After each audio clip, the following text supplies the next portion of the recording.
Welcome to Pack Talk Podcast, episode 143. Today we're talking about hyperactivity, hyperactive dogs, managing high energy. And if you've ever felt exhausted just watching your dog race around your house, you're not able to relax, the dog is constantly seeking attention, turning every moment of your home into chaos, just understand you're not alone. Most people assume that hyperactivity means their dog needs more exercise. But what really needs to happen is that your hyperactive dog, actually needs more structure, more mental stimulation, more impulse control training so that they can actually enjoy their life. You can enjoy their life. You can enjoy your life. They can enjoy their life. You can enjoy their life. They can enjoy your life. They can enjoy your life, right? All the way around. So today we're talking about training tips for hyperactive dogs to help you and your dog find peace. We're going to talk about understanding hyperactivity, what causes it, some management strategies, training techniques, mental stimulation, and realistic expectations for your improvement. So with that being said, Chris, talk to us a little bit about what hyperactivity is so that we can understand it a little bit more. I love it. I love hyperactivity. Oh, yeah. I'm a hyperactive person myself. I got the ADHD, you know what I'm saying? So I can relate to it. But yeah, I mean, it's I've seen you before. I am getting older. Let's just say Chris is my neighbor, and so I can, sometimes we see into each other's backyards, and there's been multiple times where I see Chris on a hammock taking a snoozer in the middle of the day. So that's because I've got my mental stimulation in, okay. You know what I'm saying? You got your impulse control. Yeah. Also, right back at you, by the way. Hey, I've seen you sleeping in the backyard too. I got a nice hammock chair. I'm not denying it at all. Oh yeah. Especially this time of year in the fall. Oh, the weather this cools is good. Off, Yeah. dude. Oh, Get a little campfire going. Oh yeah. Now we're talking. Good to go. Oh yeah. Yeah. So hyperactivity. I mean, it is what it sounds like. It's a lot of energy. So you're going to see this in high drive, high energy dogs, but not necessarily always. You could have like a run-of-the-mill dog that just is hyperactive. A lot of times these dogs just need something to do. They don't know where to put their energy, especially if you're talking about a dog. Let's say, hey, I just adopted a dog, or I just got a puppy, or whatever. They know nothing, right? They don't have any expectations for life. We don't have any way to really communicate with them, and they just have this energy, and it's got to go somewhere. It's got to go into something, and now we're containing them in maybe an apartment or a living room or an area. They're going to find something to do with that energy, and that's hyperactivity. And yeah, it can turn into anxiety, it can turn into all sorts of other things, but boiling it down, that's what we're dealing with. For sure. And some reasons that dogs and puppies can get hyperactivity, one could be their genetics, right? So if they have a hyperactive mother or a hyperactive father or a hyperactive somewhere in the lineage, there's a dog that's hyperactive. I was speaking to a breeder recently who ended up with one of the puppies out of the litter was a little bit more insecure and nervous. She's never seen that before, period, in her bloodline. She's been breeding for years. And I was trying to explain to her, like, it could be someone from further along in the lineage that the germ cell got passed through the DNA and ended up in this one puppy. That's why this puppy is more insecure than any other dog you've ever bred before, which is crazy how that happens. Yeah. But the same thing can happen with hyperactivity. Hyperactive mother, hyperactive father, or somewhere in the lineage it gets passed down. I would say it's more common with like a working breed. Sure. Like a herding breed, a working breed, dogs that were bred to do high activity things. They're more probable of having hyperactivity in the bloodline or just in general.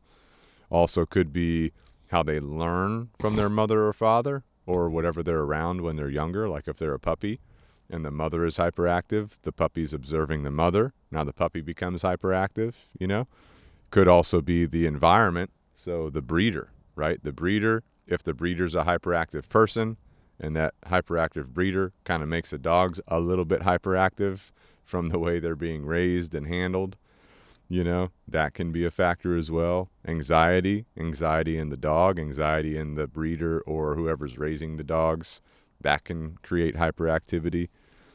Lack of structure, lack of boundaries can create hyperactivity, which would be rooted in anxiety.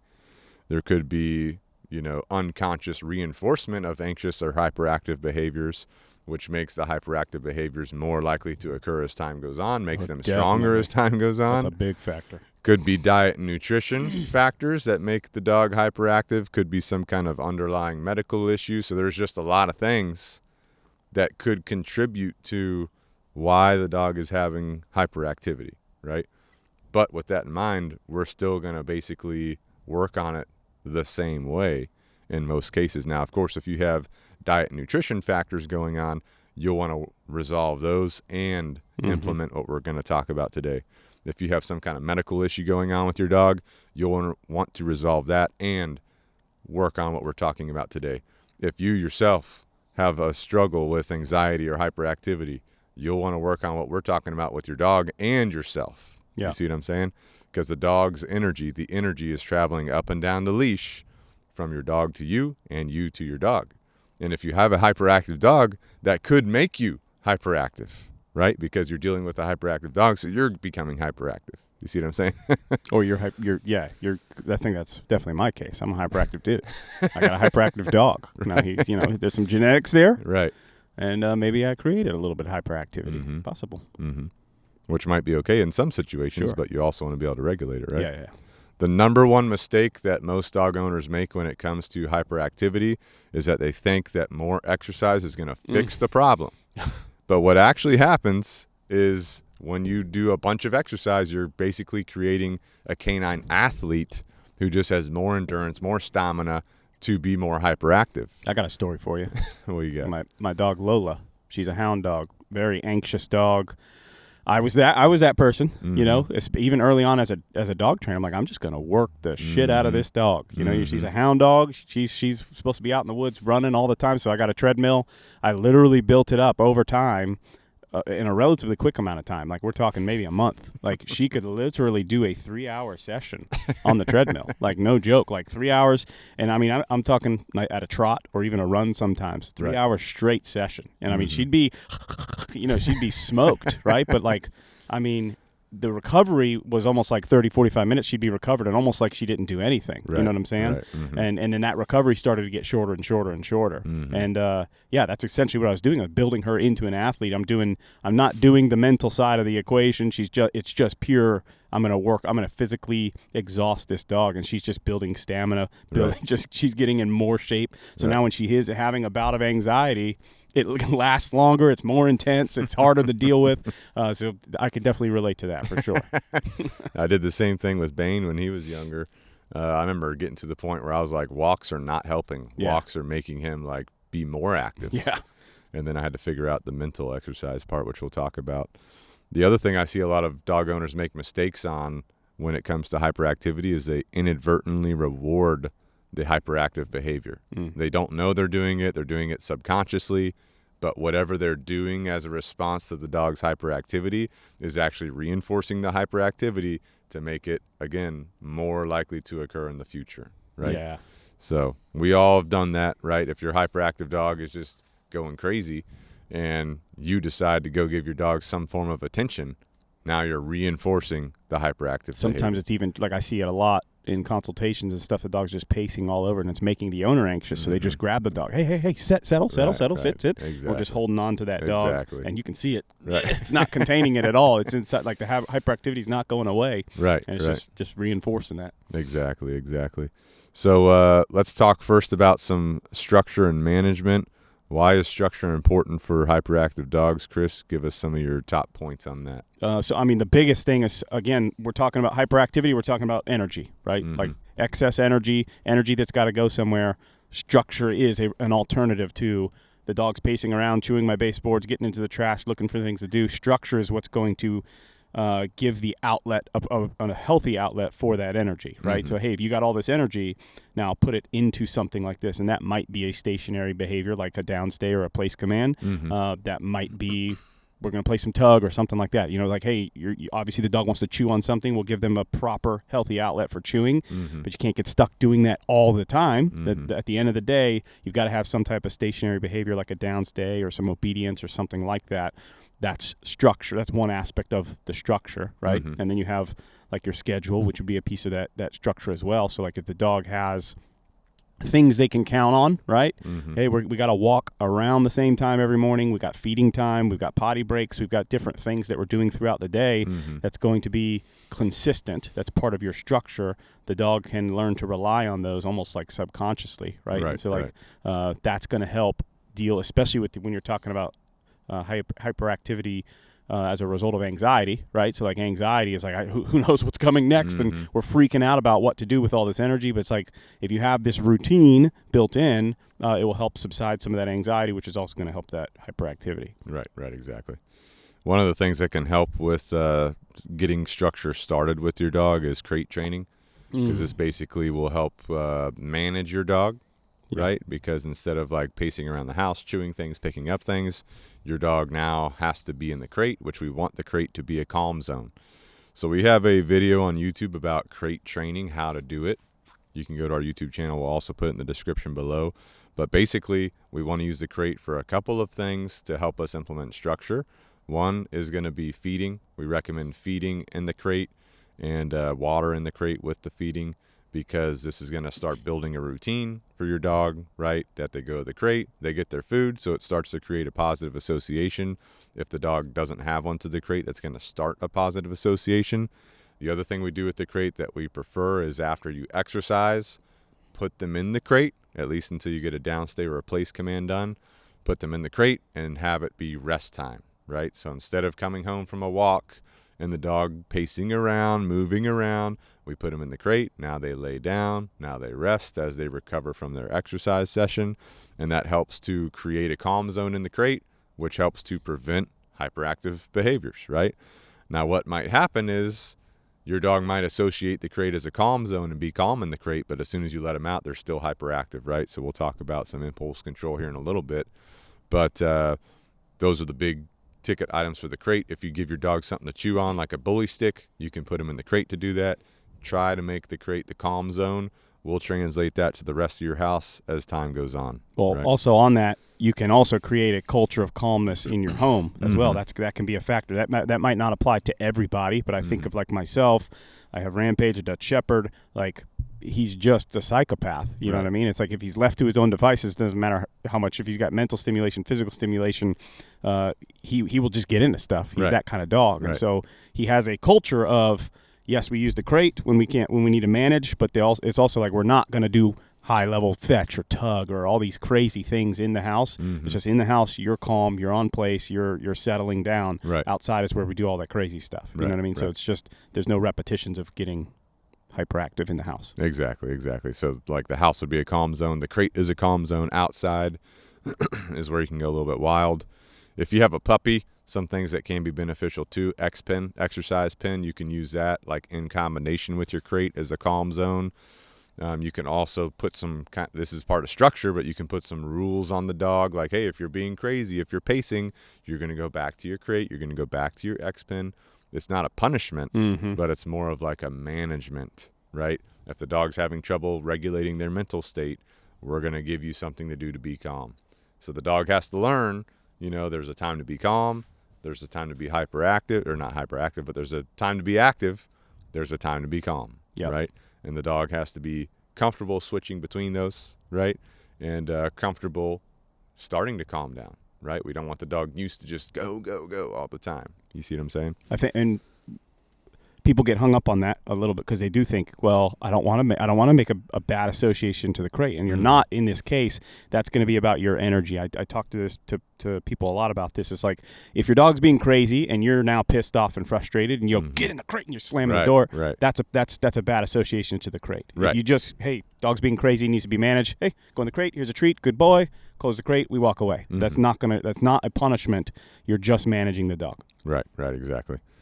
Let's talk real quick about exercise and mental stimulation. We already know that when you have a hyperactive dog, especially, more exercise doesn't mean it's better, right? You don't want to create a canine athlete. You don't want like a super endurance dog that can outrun you every freaking day of the week. Yeah. And I've done a ton of sessions with people where that's what they say. I take them on 4-hour walk in the morning, 4-hour walk in the evening, or 4-mile run in the morning, 4-mile run in the evening, bike ride. I'm like, dude, you got to slow down. You got to slow down. There was this lady that recently I went to, Doberman Pinscher. She's like got this routine down. She works from home, so she's very flexible with her time, but she's got this crazy exercise routine. And I'm like, dude, you gotta reduce this. Yeah. And she's like, I can? She didn't know. Yeah. She's like, I can not do this much? I'm like, yeah, do less exercise, make it more meaningful. You know what I'm saying? So that was what I was telling her, and she started to implement that, and that helps the dog have better impulse control and everything, right? So proper exercise, first of all, you want to make sure it's age appropriate, right? You don't want to take a small puppy and over exercise them. You want to have age appropriate exercise. But the best thing that's kind of like your foundation would be a structured walk. And when I say structured walk, I mean not leash pulling, right? The dog is maintaining a walking position in relation to you that's the same, right? So we train dogs to walk on our left side. So we'd recommend train your dog to walk on your left side, right? And if they go out of position, you have to communicate to them that they can't go out of position, depending on how you're training. We're going to give a correction once we teach the position, right? This is mental exercise for the dog. It's a structured walk, because when we're walking and the dog's in this heel position, you're not sniffing around. You're not picking up things off the ground. You're not walking off. You got to stay focused on me, my body, the speed that I'm going, right? You have to pay attention. So that in and of itself provides a level of structured exercise. But there's other things you can add on too, right, for other types of exercise. So I would say your foundation is the walk. I would do a walk every single day. But then you can change up your exercise a little bit. You could do some treadmill work, right, but not too much, right? You could Don't do 3 hours. That's too much. Right. You could do some tug play, not too much though, right? You can do some fetch, right? All these different things you can kind of incorporate. So you have any kind of recommendations on I mean, exercise? also don't be afraid to get fancy. Like you might have to cater it and to your specific dog and your specific scenario. There are people, like we tell people, do a structured walk, a 30-minute walk or something like that. That might not mean taking a whole lap around your neighborhood. That might be too much for you or your dog to handle if you're in the training process. You know what I mean? You're still teaching those behaviors. You can spend that 20, 30 minutes in your driveway and still do a structured walk. You can walk literally in a circle and get better repetitions than if you were to try to do a full lap around your neighborhood where your dog's constantly met with competing motivators while you're trying to iron out certain behaviors. So it's like, how do I get my walk in and my physical exercise when I'm trying to teach the behavior? And you can get stuck to where you're trying to get this walk in because that's the mission. I got to get this walk in, but I'm really being counterproductive, and we're really just building anxiety, building hyperactivity. We're not getting anywhere. So it's like you can get creative. It's like all we need to do is get the body moving. What does that look like for you and your dog? Maybe I'm just walking in my driveway, whatever, right? And then all the other things, like if you're doing fetch every single day, number one, that's going to increase the risk of injury for your dog. That's not a good. Like we don't do sprints every single day. You know what I mean? When we're working out, that's just not good for you. So you might do fetch once or twice a week and spread that out, and then there might be tug or something layered in there, and then there's other things that we'll get into about mental stimulation, stuff like that. But. Yeah. So one of the things I've told people for years is instead of taking a walk where it's a bad walking position, bad heel position, you feel like you're fighting your dog, with their hyperactivity, like you said, stay in your driveway. If you're in an apartment complex, stay in one parking spot. Yeah. Walk back and forth on the sidewalk. Your focus is building a good walking position first, and only when you've mastered that in a very routine location, like your driveway or your sidewalk, then you would start taking longer walks around your apartment complex or your neighborhood or wherever you live at, when you can reliably have a good walking position, right? So that's critical, right? Because I would rather someone with a dog that has anxiety, hyperactivity, even if you've done a ton of training, you still want to maintain good behavior versus trying to get in a certain time limit of walking or a quantity of like a distance, X miles or X amount of time. Instead of going for that, I got 20 minutes to walk. If my walking is not perfect, I'm going to stay in my driveway. I'm going to stay on the sidewalk. I'm going to walk back and forth and make sure that my positioning is improving, because yes, you're still moving, right? And you're focused on mental exercise. And then, only then, when my position is perfect, am I going to go for my longer walks. That could take time, take weeks, take months, whatever it takes. But you focus on your fundamentals of building up that position or maintaining that position, and then you start going other places. Yeah. Right. Mental stimulation is the next thing we need to talk about. So physical exercise like walking, fetch, tug, you can incorporate mental stimulation into this, but I'm talking about how are we going to like really build mental stimulation, right? So some first things that come to my mind, working on a downstay. That's mental stimulation, especially for a hyperactive dog. Oh, yeah. Yeah. Because that hyperactive dog, you start working on some downs, they can't stay down, right? They can't stay down. You want to preserve the dog's motivation. You want to preserve the dog's desire to do that behavior. So you don't want to correct them a bunch, right? You don't want to use too much aversive pressure. You want to balance it out with the proper amount of, leash work and correction and leash help and the timing of your rewards to properly build up a comfortable downstay position for your dog. And that's probably one of the hardest things to teach a hyperactive dog, how to just sit there, and do nothing, right? But I'm telling you, like going back to my story with Lola, my hound dog, right? Once I started doing things like, and we just figured this out like early on, you know what I mean? Like me and the wife would go out to eat and we'd bring the hound dog and she'd be in a downstay and we'd be eating for 30, 45 minutes. Oh yeah, we know Tiptons like to eat.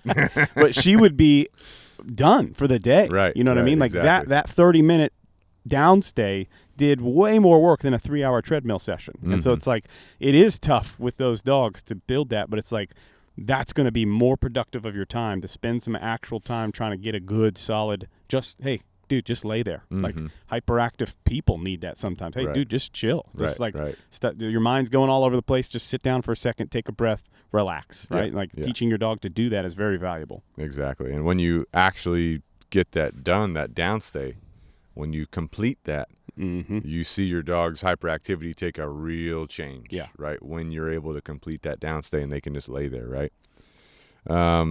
Other things I like to do for mental stimulation, other obedience type things, obedience, your typical obedience behavior, sit, stay, down, stay, come, command, healing, getting climbing over things, depending on what kind of things you're into or what you're doing.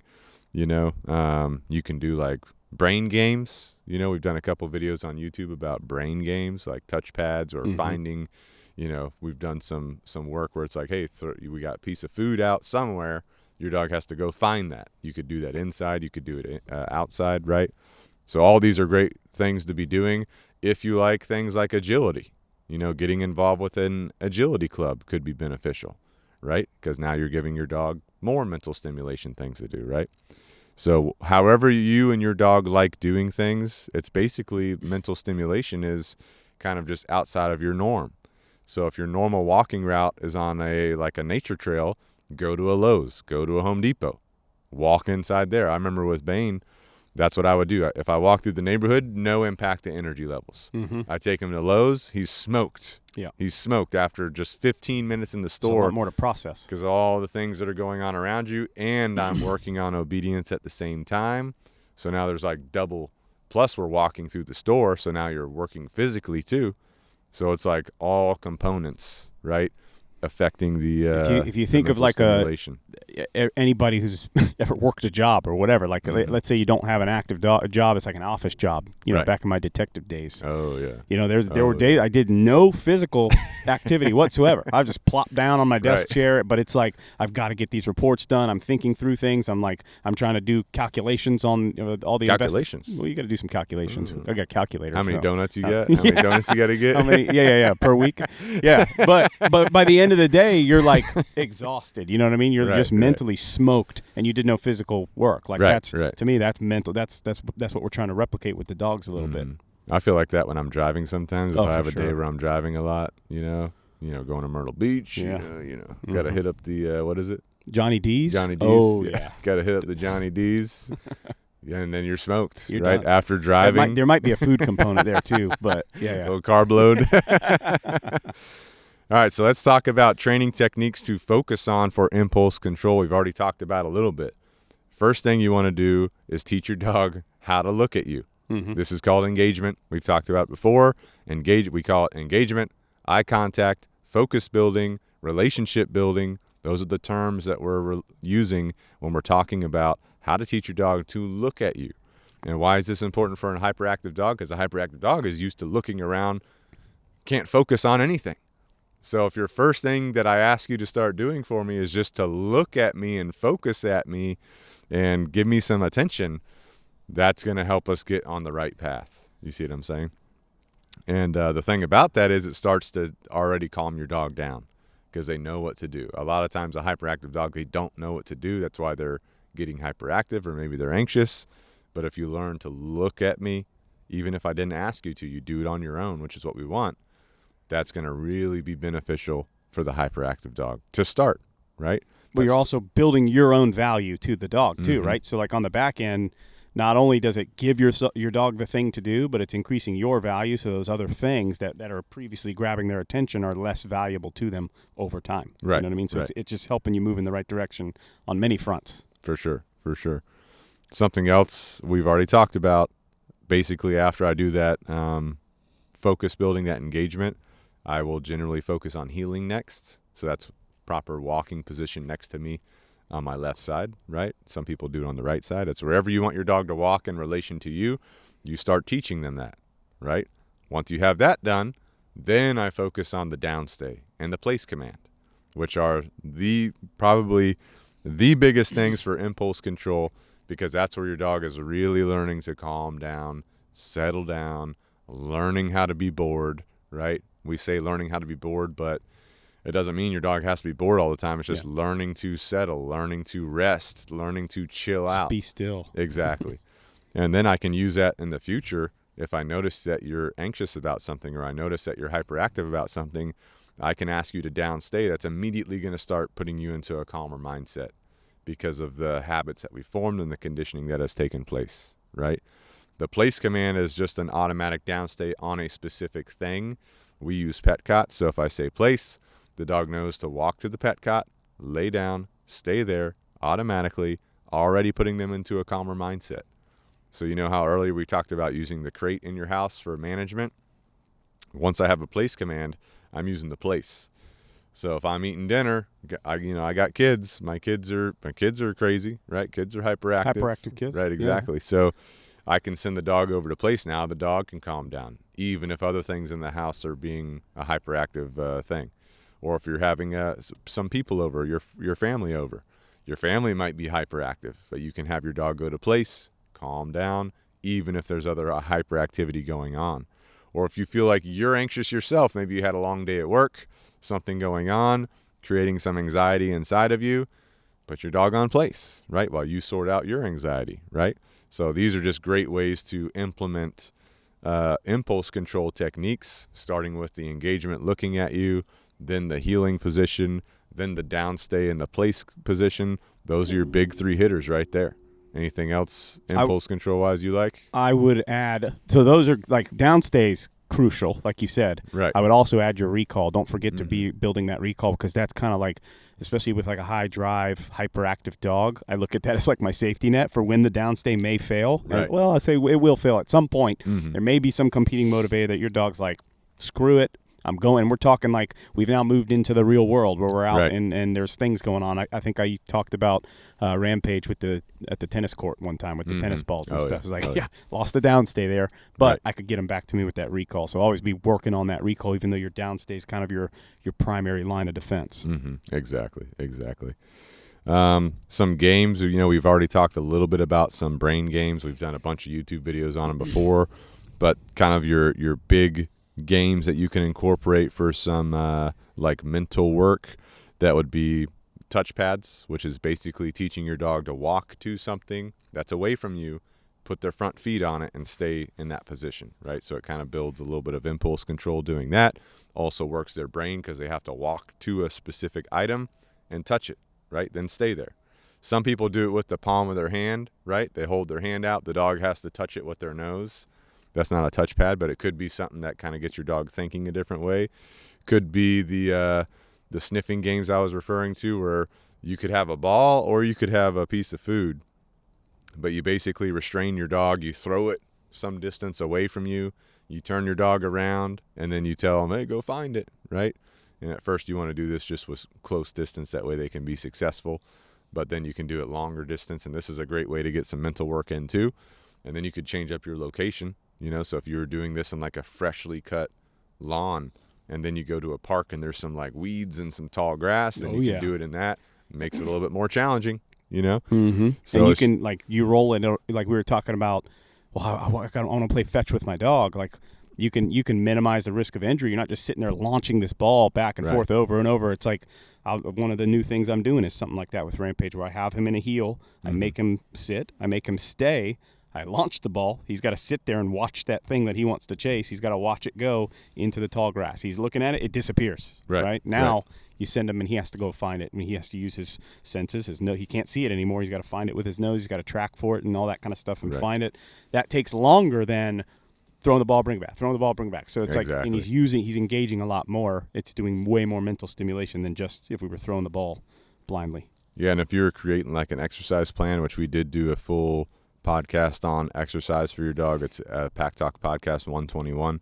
But if you were creating like a week-long exercise plan, you could do like the regular fetch where you throw it, they bring it back, you throw it, like that's sprints, right? Mm-hmm. Then the next day, instead of doing that, you could do the finding type of fetch, right? Because they're moving at a slower speed, or they should be, right? They Rampage is 100 miles. It's different. Like when they're in that drive, actively chasing the moving thing, it's definitely more intense, and you're going to be more prone to pulling something or hurting yourself. Versus like, hey, now I'm actively hunting for something that I know is stationary. Right. They're definitely moving. I mean, he's still intense, but slower. Right.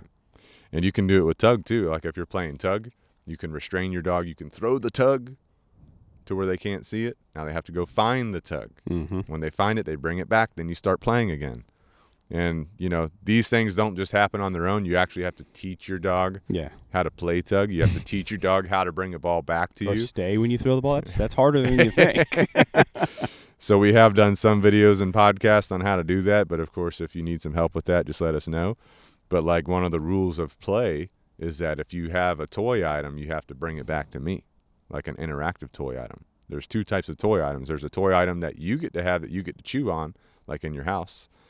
Not you, but your dog, right? Well, you can too. Then there's an interactive toy item that we play with together. And if I have an interactive toy item, you have to bring that back to me. And I make sure that you're rewarded by bringing it back because we're going to play with it. I'm not just going to have you bring it back and take it away from you, right? So anyway, all things you can think about for implementation of some mental, physical exercise with some games. Things you do want to avoid. You do want to avoid wrestling with your dog or overstimulating play with your dog, right? Wrestling just kind of blurs the line between dog and human. You do want there to be a line there. That way your dog doesn't, get practice of putting its mouth onto people. You also want to avoid constant high arousal activities. So if you play fetch, like we already said, every single day, your dog gets jacked, right? Number one, you're increasing the risk of injury. Number two, you're building a habit, a pattern of hyperactivity, right? Because your dog knows the routine to go play fetch. Well, right? I think we talked about in reactivity, that could be dog parks. If we go to the dog park every single day, that's a high arousal activity. Same and now thing. All of a sudden I'm going to go on a walk and restrain my dog and we're going to pass by some dogs. Right. You're going to have some problems. Exactly. You want to avoid reinforcing demanding or pushy behavior. So if you have a hyperactive dog, they're constantly demanding attention. You want to avoid doing that. You also want to avoid inconsistency in your rules and boundaries and expectations, because when you're inconsistent, it creates hyperactivity. It fosters hyperactivity, versus if you can be consistent with your rules, boundaries, expectations, now our dog can calm down, settle in, less hyperactivity, less anxiety, right? All right. Something I want to talk about real quick. There's a bunch of freaking calming aids out there, that people talk about. CBD, pheromone diffusers, chew toys, treats.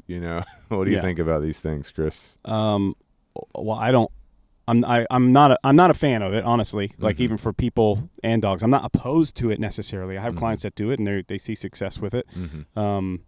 I'm just not. I want to always look at anything that's going on with me or my dogs. I'm like, I want to look at what naturally is going to address this issue. What is meant to address this issue. So I'm not a fan in that. What I see a lot of times, especially if you Google, how do I help my hyperactive dog? You're going to get things like, give them CBD gummies, or give them these puzzle toys, or give them these things. Which again, those puzzle toys and things like that, they can be supplements to that. I'm very hesitant to suggest them to my clients because a lot of times people just get those things. Like, oh, Right. this is going to solve the problem. Like, Right. you got to understand if you got a a Malinois, Mm-hmm. you know what I'm saying, and you think CBD gummies are going to calm it down, and you're not going to walk and exercise and do obedience and all these other things. Right. It's just not going to work, Right. and you're going to have other problems too. And I mean, CBD. I mean, I don't know. You got to do the research, but there are downsides to those to THC and all those types of things that come in those. Right. I'm not fully versed on it, but I'm not a huge proponent. I would rather focus on the behavior, right, the habits that are formed. Like you said, I'm not opposed to someone trying treats or gummies or CBD or whatever. You can try that, but that's not the solution. Yeah. Just I've got cases where it's like elderly people, they have this dog and they're not going to, it's like, we're not rehoming the dog. I'm dedicated to the dog.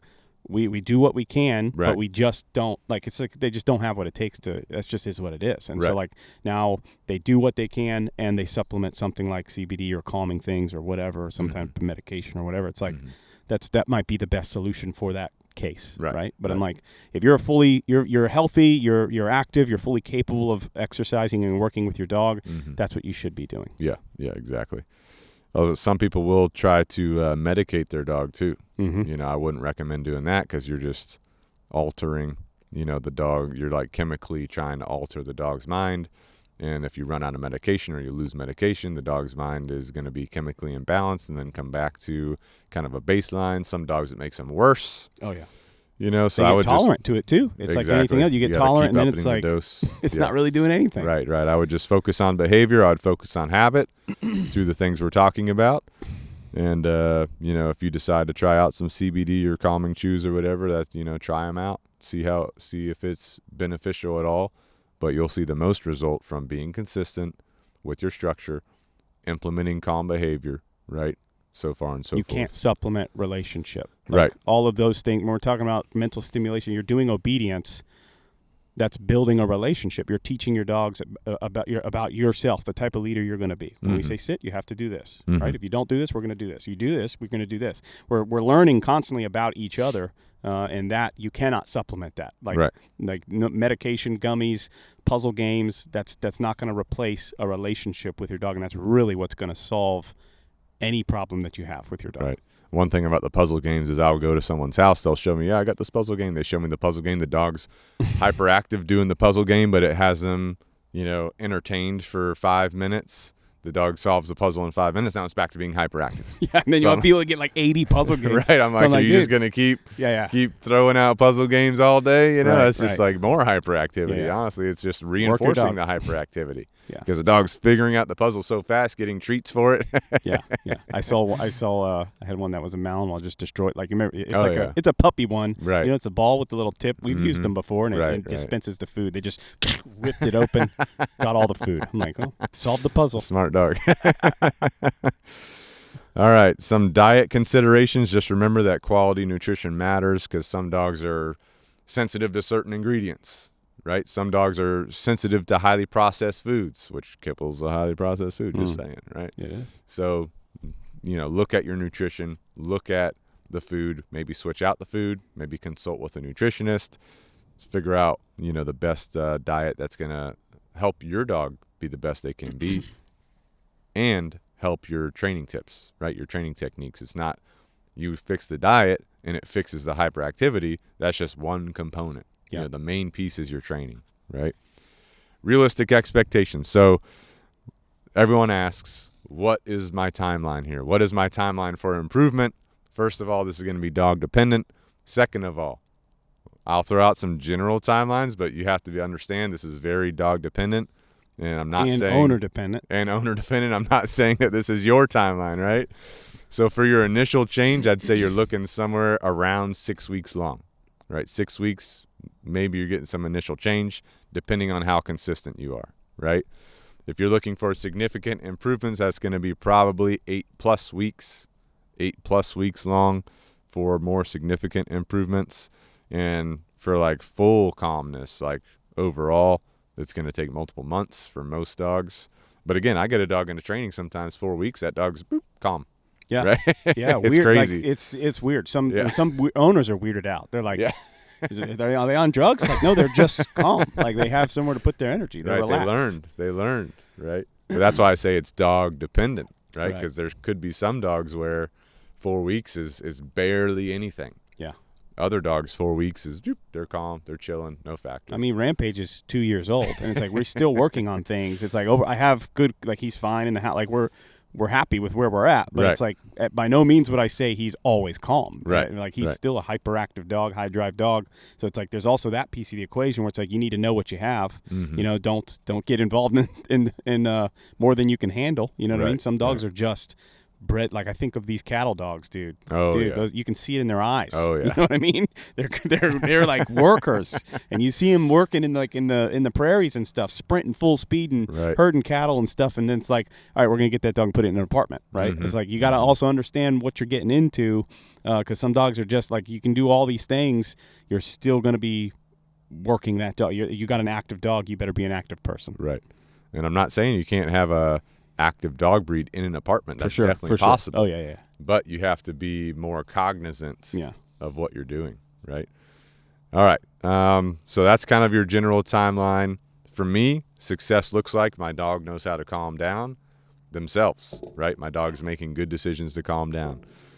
My dog has reduced demand behaviors, right? It can settle in. Like if I'm in the house and my dog, previously a hyperactive dog, couldn't settle, pacing around, constantly going around the house, but now it decides to lay down. It decides to go to its place on its own. It decides to do certain things that are calming. That is success to me. You'll kind of right? see it too. They'll go to play Exactly. and you'll see them. They kind of take a nice little breath and they're like, all right, I'm good. Exactly. Walking, easy, right? Not being hyperactive on the walk. That can be a challenge too, because you can get your dog to be calm in your house, but then as soon as you go for your walk, that's a struggle, right? Yeah. So in that case, generally what I tell most people, again, it's dog dependent, what I tell most people that I'm working with is we need to increase our eye contact. We need to increase our engagement.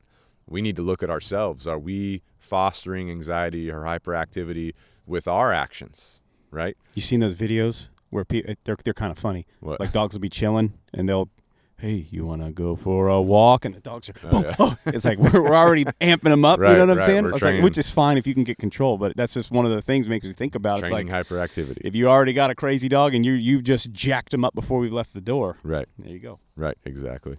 When should you seek some professional help if you have a safety concern, right? Maybe a hyperactive dog is turning into a reactive dog, or it's biting things or going crazy. Maybe you fear for yourself. You know, you never know. You're not seeing any improvement in your hyperactivity or your anxiety.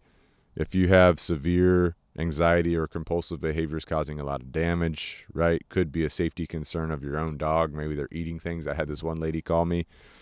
Her dog ate a Bible. Right, No. just ate the Bible, just ate it. You know, now I had a blockage. Now they had to go get surgery. Say hide your word in your heart. You know, so that's all he was trying to do. So yeah, if you're seeing some of these things and you're having a really hard time, it might be time to seek some professional help. And that's basically the main aspects to working with a hyperactive dog. Don't forget, your hyperactive dog, your high energy dog can become an amazing companion, but you have to implement consistency, proper structure, training, and you have to be patient, right? And a lot of times this will help you, because I know when I was working on Bane with his behavioral problems, it was helping me work on my behavioral problems. Mm-hmm. You know, I've still got some behavioral problems. We all do. So anyway, appreciate you guys listening. Don't forget, if you need help, we are here to help you. Canine Revolution Dog Training. You can reach out at the link below and let us know if you want a free in-home consultation if you're local to us. If you're from somewhere not local to us, we can do a virtual meetup with you. We do virtual lessons. We're more than happy to get on the phone and talk to you. And we do have a number of people from all over the United States driving to South Carolina, bringing their dog here, or using one of those dog transportation services. You know, a couple of people have done that. We got the dude in the van, you know, he drives up, he drops off the dog. We train the dog, get the dog back home, good to go, right? Some people, have the delivery service deliver their dog. We train the dog, then they fly home with their dog because now their dog can fly home, in the cabin. Yep. Good to go. So Canine Revolution Dog Training, let us know if you need help. We're here to help.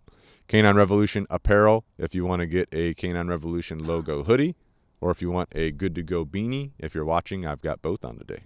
Nice. Right, I got my good to go beanie because it's fall. Yeah. In South Carolina. It's getting chilly. 2025, right? We're getting close to Halloween. Mm. So, I got my beanie out, keeping the ears warm. Mm-hmm. I don't have a lot of hair, so I got to have the good beanie, right? Canine Revolution apparel on Amazon. Check that out. Also, if you want the official Canine Revolution coloring book, it's the I Love Dogs Canine Coloring Adventure coloring book on Amazon. Link is in the description below. If you have kids, they need a coloring book. If you got hyperactive kids, they need mental stimulation. You know what I'm saying? Exactly. And one of the things about hyperactive kids is you start, it's a progression. Yeah. Right? It's a progression. So you start off, it's just colors everywhere. Yeah. Right? Then the next page, let's start staying in the lines, right? Then you start working on staying in the lines. Mm-hmm. But we're not in the lines. Then the next page, we're stay in the lines of here, right? Come on, Timmy, stay in the lines, right?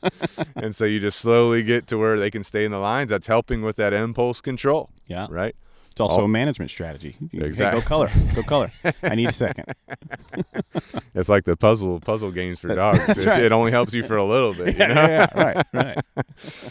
All right. If you want the optimal diet for your dog, optimal nutrition, that would be We Feed Raw dog food. You can get it in a raw patty where it's got the organ meat, the muscle meat, the bones, everything ground up into like a ground beef patty for your dog. Mm-hmm. It's freaking good to go. Yeah. Obviously the best thing for a dog. They also have the freeze-dried raw, which comes in a bag. You scoop it like kibble, but it's raw, right? Better than kibble. We have a new code for anyone listening. New code. Canine Revolution 50, all spelt out, except for 50. Right? Canine spelt out. Revolution spelt out, all caps. 50. That gets you 50% off your first box, right? And you do have to go on there. You fill out a meal plan. You tell them about your dog. They'll calculate your dog's calories and everything, tell you how much to feed them. And holy shit. You see that? There's a squirrel. Yeah, squirrel just fell out of a tree. Bane's going to get him. Bane's going to investigate. Too slow. So he's old. But he's on the We Feed Raw, so he's optimal, right? Yeah. So anyway, go to We Feed Raw, Canine Revolution 50% off your first box. You do fill out your pet profile. They'll tell you how much to feed them, and you can cancel it if you don't like it, right? So it's like, but yeah, guess what? You're gonna like it for sure. Even if you don't feed your dog 100% raw, you can at least do like a raw topper. A little bit of raw just makes a difference, right? Mm-hmm. All right, next up we've got Canine Super Supplements. They are back. Boom. They are back in business. We were worried. Right. We were looking into some options because the supplements make a big difference, right? Yeah. Especially if you're feeding your dog kibble, you add a Canine Super Supplement on top of your kibble, it's going to make dramatic improvement in their health. But one of my favorite supplements is the joint support, especially as a dog gets older, adding that joint support in to make sure their ligaments are staying healthy, their joints are staying healthy, all of that. I also like the weight gainer. Yeah, dude. Because I train a lot of dogs, and they need, what I found is you can feed a dog that is underweight more kibble. It doesn't necessarily add in good weight because it's kibble, right? It's like cereal. It's shit, right? Yeah. It's shit food. Yeah.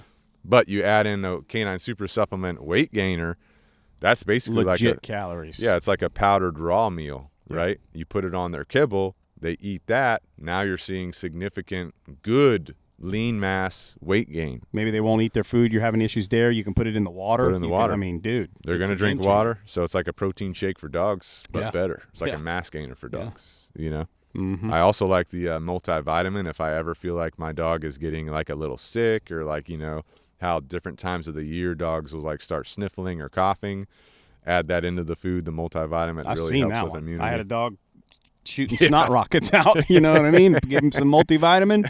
2 days, cleared up, good to go. Well, I'll tell you a little secret. Yeah. I had some of my chickens were sneezing. So I took some of the Canine Super Supplements. I put it in their water, dude. Good to go. It's magic. So it works on chickens, put it in my own food. You probably could. You it's high quality. Could. So caninesupersupplements.com. You can go to the link below. The code is Canine Revolution for 15% off. We also partnered with Monster Canine Toys. This is great for hyperactive dogs, right? High energy dogs. If your dog destroys one of their toys, they'll just send you a new one. No questions asked. You can't beat that. So go to the link below. You can also use the code Canine Revolution for 10% off. So you get 10% off to test out a toy. If you have this dog that's this dog is chewed through everything, get a Monster Canine toy. right? See what happens. And if your dog chews through it, they'll just send you another one. So you just get free toys all the time if And your they're dog's pretty chewing good. 2 toys. I got a chewer, and they Yep. last pretty good with Oh, it. yeah, for sure. All right, last but not least, Jocko Fuel. This is for you, the human, right? Optimizing yourself because like we talked about earlier, energy travels up and down the leash. So if you got your dog optimized with We Feed Raw Canine Super Supplements, you need to be optimized with Jocko Fuel. That's going to be your top hitters are going to be your milk protein powder, your creatine, your fish oil, right? Also, the Jocko Fuel energy drinks, right? You definitely want that. So my wife the other day, she came home with the freaking Celsius, dude. Celsius. I grabbed it. I freaking threw it in the trash. What? I said, bullshit. Don't bring that shit in this house, right? And she was like, I wanted an orange flavor. I told her that, dude. Been surprised. I told her that. I heard this story from Lauren's perspective, actually. Yeah.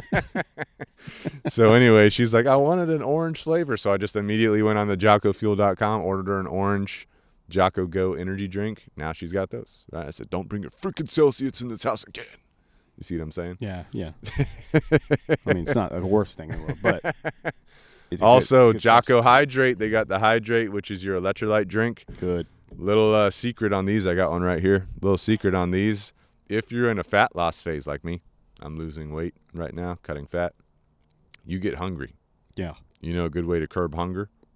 Food. Electrolyte, electrolyte drink, right? Electrolyte drink. So this is what happens, right? I get a craving, ice cream, right? Ice cream. I'm like, shit. I grab an electrolyte drink, chug it. Within a couple minutes, the craving's gone.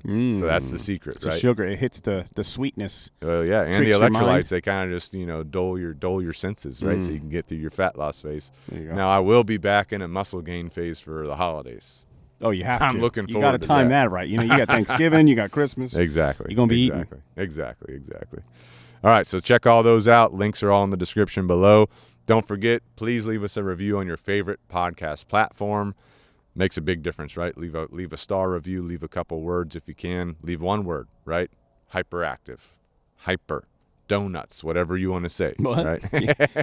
That got Chris's attention. I tuned out for a minute, but I'm back. So leave a review on your favorite podcast platform. If you want to watch the video version, they're on YouTube, Pack Talk Podcast. If you're watching on YouTube and want to listen to the audio version, it's on Apple Podcasts, it's on Spotify, it's wherever you want to listen, all right? But thank you guys for your feedback. Thank you for your support. And until next time, this is Pack Talk Podcast.